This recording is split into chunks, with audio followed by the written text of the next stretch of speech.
Heart attack, heart disease, yan talaga number one killer sa buong mundo.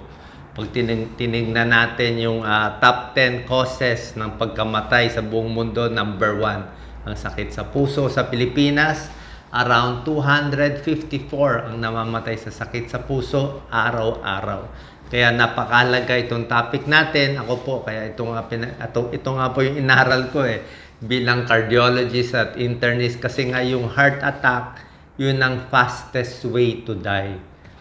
Pwede nga within 1 minute, 2 minutes, biglang huminto yung puso, titigil na. So, kailangan mahuli natin ng maaga.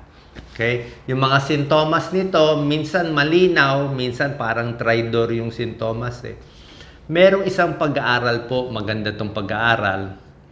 Itong pag-aaral, tiningnan nila ang 500 katao na inatake sa puso at dinala sa emergency room.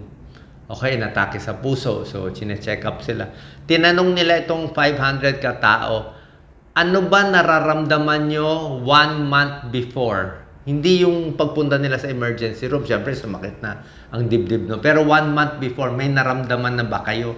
Karamihan sa kanila, more than 50% nagsabi, meron na pala silang nararamdaman 1 month before inatake sa puso, pero hindi nila pinansin. Okay? Ano tong mga alanganin na senyales? Okay, bago ko to bigay itong 8 signs na possible heart attack in the future, explain ko lang na hindi naman porke meron kayo nitong 8 senyales magkaka-atake sa puso.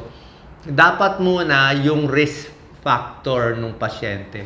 Ano yung risk profile? May itsura kasi yung taong inaatake sa puso. Usually mas matataba sila.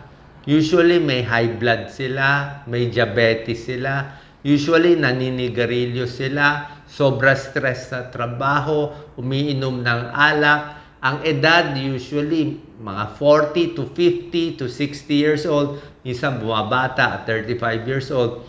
Pero yan yung mga profile na 40s to 50s, overweight, stressful job, yun ang mga inaatake sa puso.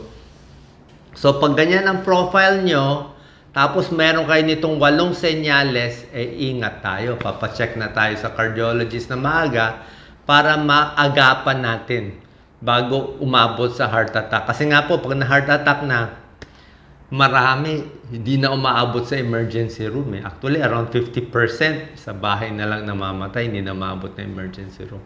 So ano tong early warning signs? 8. Number 1, meron na sila nararamdamang masakit sa dibdib. May pasakit-sakit na mabigat, tapos hindi nila pinapansin. Number 2, hindi lang sa dibdib, minsan dito sa kamay, minsan dito sa leeg, meron na silang nararamdaman. Number 3, may pahilo-hilo na sila. Minsan nahihilo na sila, tapos nawawala. Number 4, mas pagod sila. Minsan biglang hapunan lang sila, hindi nila alam bakit. Baka humihina na pala yung puso. Number 5, madalas nasusuka o hindi natutunawan. Marami nasusuka, hindi natutunawan. Pwedeng talagang may problema ka sa tiyan. Pero tulad na sinabi ko, sa risk profile, lalaki, may edad, mataba, diabetic, matigas ang ulo, stressful job, tapos ganito naramdaman, chest pain, dizziness, fatigue, nasusuka, isipin natin baka sa puso. Number 6, pinapawisan minsan ng malamig. Parang cold clammy, cold na malamig. Bigla-bigla. Walang kabagay-bagay. Pwedeng nervyos o pwedeng nagbabara sa puso. Number 7, biglang may heart palpitation, kumakabog. And number 8 out of 8 senyales to early signs of heart attack, biglang hinihingal, shortness of breath. So kung meron kayo nito, tapos nandun kayo sa risk profile na sinasabi ko, papacheck tayo sa cardiologist. Una, gagawin ECG, pero ang ECG, 50% sure lang siya. Hindi siya talaga ganun ka-accurate. Minsan 2D echo, may tulong yon. Pag 2D echo, mas maganda. Kita mo kung lumalaki yung puso, mahina ba ang puso. Pwede rin yung treadmill stress test. Yung tumatakbo ka sa treadmill, habang ini-ECG, yun mas nakikita kung may bara sa puso. At kung may duda talaga yung doktor nyo, yung cardiologist nyo na baka may bara, diretso na sa angiogram. Angiogram, naglalagay ng wire sa kamay o sa singit. Nakikita nila talaga yung ugat, yung artery sa puso, kung may bara ba. 1, 2, 3 bara, gaano ka bara. Pero hindi natin gagawin yun kung duda pa lang naman eh. Yun lang sinasabi natin. Ngayon naman, ito maganda tong topic ko. Paano naman kung sumasakit lang sa dibdib? Baka naman hindi sa puso. Okay? Maraming possibilities na hindi pala sa puso. Actually, dito sa akin merong mga 8 possibility na hindi pala galing sa puso ang dahilan. Kaya sumasakit ang dibdib mo. Okay? Unahin muna natin yung galing sa puso. Okay? Chest pain. Yung sakit sa dibdib na galing sa puso ay dapat, ito yung chest pain ng angina o heart attack, usually mabigat ang pakiramdam. Tsaka usually 5 minutes to 15 minutes ang sakit niya. Nag-uumpisa mga 5 minutes bago mawala, 15 minutes, hanggang ganun lang. Pag sinabi mo wala pang 1 minute yung sakit sa dibdib nawawala, hindi na sa puso yan. Pag sinabi mo 3 oras masakit, hindi na sa puso yan. Dapat 5 to 15 minutes lang ang bara. Kasi pag 30 minutes o 1 hour, ano yun? Baka patay na yung pasyente. Walang ganong katagal na bara. 5 to 15 minutes lang. Dapat gaganda rin pakiramdam. Bukod sa 5 to 15 minutes ng timing, next ang naramdaman parang mabigat. Ganito itsura nila. Meron sila, naka-fist sila dito. Okay? So, hindi nila maituro. Ituro mo na saan yung masakit. Hindi nila maturo kasi nasa loob yung puso. Usually dito sa gitna. Minsan kaliwang kamay, minsan hanggang leeg, pero usually dito. Pag sinabi nila tumutusok doc dito, nagturo, ay hindi na sa puso yun. Pag sinabi nila parang pumipitik-pitik, hindi na rin sa puso yun. Di ba? O pag sinabi nila nasa kanan, usually puso, gitna o kaliwa. So, hindi na rin sa puso yun. So, 5 to 15 minutes, mabigat ang pakiramdam, parang dinadaganan. Yun ang common. And, another factor, yung napagod. Usually, lalabas yung sakit sa puso, napagod. Umakyat ng hagdanan, napagod, sumakit ang dibdib. Umere, pumunta sa banyo, dumumi, sumakit ang dibdib, pwede. Na-stress, nagsisisigaw, nagalit, pwede rin yan.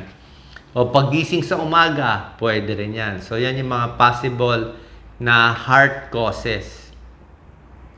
Ngayon, punta naman tayo sa hindi galing sa puso. Tulad na sinabi ko, what if tusok-tusok lang? Pag tusok-tusok, pwedeng muscle pain lang yan. Baka napilay ka lang, di ba? Muscle pain, costochondritis. O pag tinuro niya sa buto, baka rib pain, baka nabugbog ka, baka pagtulog mo, nakatabingi ka, baka kaka-computer, nakakuba, matagal nakaupo, nakakuba, o baka nag-basketball ka, nagpo-football ka, natamaan ka pala dito, nagbo-boxing ka, natamaan ka. So, pwedeng muscle pain or rib pain. So, walang kaso yan. Other cause ng chest pain, pwedeng anxiety o panic attack. Nervyos. Diba? Ang dami may nervyos. Pag nervyos, hirap din huminga, palpitation din, pero feeling nila parang mamamatay na sila. Pero ang nervyos, kita mo sa mukha eh. Yung mukha ng nervyos talagang kabado eh. Malaki mata, kabado. Ang mukha ng sakit sa puso, usually nakakunot na noo eh, nakaganyan eh. Parang masakit, nakaganyan sila talaga eh. Alam mong masama, alam nilang masama. Masama kutob nila. Pero yung panic, parang panic lang siya, ganun lang siya. Okay? So, tsaka tulad na sinabi ko, risk profile. Pag ang pasyente, 40 to 50, 60 years old, mataba, diabetic, naninigarilyo, baka sa puso. Pero kung bata pa, babae, 30 years old, 20 years old, wala naman sakit, walang diabetes, walang high blood, tapos sakit ng dibdib, nagpapanik, tulala, nervyos yan, panic yan. Okay? Another possibility na masakit ang dibdib, pwedeng ulcer. Ulcer, heartburn, indigestion, o GERD, gastric reflux, baka galing sa tiyan ng problema. Kasi ang tiyan at puso magkalapit lang. So, baka nangangasim, nalipasan na pagkain, o may nakaing sira, o biglang humiga siya, umaakyat yung acid, so maasim dito sa lalamunan at masakit sa dibdib, parang hindi matunawan. Pwedeng heartburn yon. Pero minsan nga, mahirap masabi, heartburn ba, acidic ba, o sakit sa puso. Depende nga kasi sa profile. So, tulad na sinabi ko, kung wala naman sakit, tapos gano'n, nangangasim lang, o daanin na sa inom ng tubig, relax lang muna, kain ng saging, kain ng regular, bawas stress, dapat mawawala na. Pero kung alanganin kayo kung gastric reflux or sakit sa puso, pa-check na rin sa cardiologist para lang sure. Diba? Another cause ng chest pain, pwedeng galing sa baga. Baga, okay? Baka may pulmonya, o may maliit na pulmonya, pneumonitis, o may diferensya sa baga. So paghinga, nauubos siya. May plema, baka may lagnat, o baka sa baga yun, masakit din ng dibdib nun. Okay? Pwede rin naman galing sa gallbladder, sa bato sa apdo, o masakit din ang dibdib. Kaya lang, pag bato sa apdo, medyo gitna at pakanan. Medyo kanan na yun o gitna. Tapos kumain ka ng oily, matataba, 'di ba? Tapos sasakit, tapos hanggang tugon sa likod. So pag gallbladder stone, papa-ultrasound, makikita sa ultrasound may bato sa abdo. Another possibility, medyo rare ito, tignan niyo yung dibdib. Baka pag sinabi sakit sa dibdib, baka may mga sugat dito, 'di ba? Baka may mga pantal-pantal, or pwedeng may kulebra or shingles. Shingles is herpes zoster. So yung shingles, masakit yun, parang isang linya. Minsan nagkakalinya dito, para siyang tigyawat na isang linya dyan. Sobra sakit. So kala mo sakit sa puso, hindi pala. Okay? Possible din mga rib fracture, di ba? Meron ding mga rare cause ng sakit sa dibdib. Ito rare naman, birang-bira.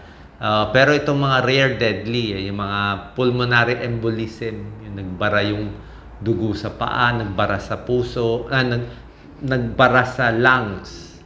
Yung dugo sa paa, nagbara sa lungs, pulmonary embolism, nahirapan yung puso, nakakamatay ito. Pero rare to. So kaya sabi ko nga, pag nakaupo, galaw-galaw, pag uupo na matagal, o yung mga may manas, may varicose veins, dapat galaw-galaw para hindi pumanaw, hindi magbuwang dugo. Meron din aortic dissection, nakakamatay din, pero rare naman to. Yung aorta mismo, thoracic aorta, may nare-report yan, very rare siguro, may edad, high blood, tsaka or genetic na mamana na may sira yung aorta. Pero ito mga rare na to. Okay? So tulad na sinabi ko, kung may sakit sa dibdib, hindi naman sure galing sa puso, kung alanganin po kayo, pa-check po tayo sa ating cardiologist. Pero dito naman, na-explain ko naman sa inyo baka naman sa buto lang, o tulad na sinabi ko, kung 5 to 15 minutes, yun yung mas prone na baka sakit sa puso. Kung 1 minute lang, hindi na sa puso yan. Kung 3 oras, hindi na sa puso yan. Kung tumutusok, hindi na sa puso yan. Kung 30 years old ka lang na babae, wala namang kasakit-sakit, malamang hindi rin sa puso yan. Sana po nakatulong tong video natin. Share po natin sa ating kababayan. God bless po.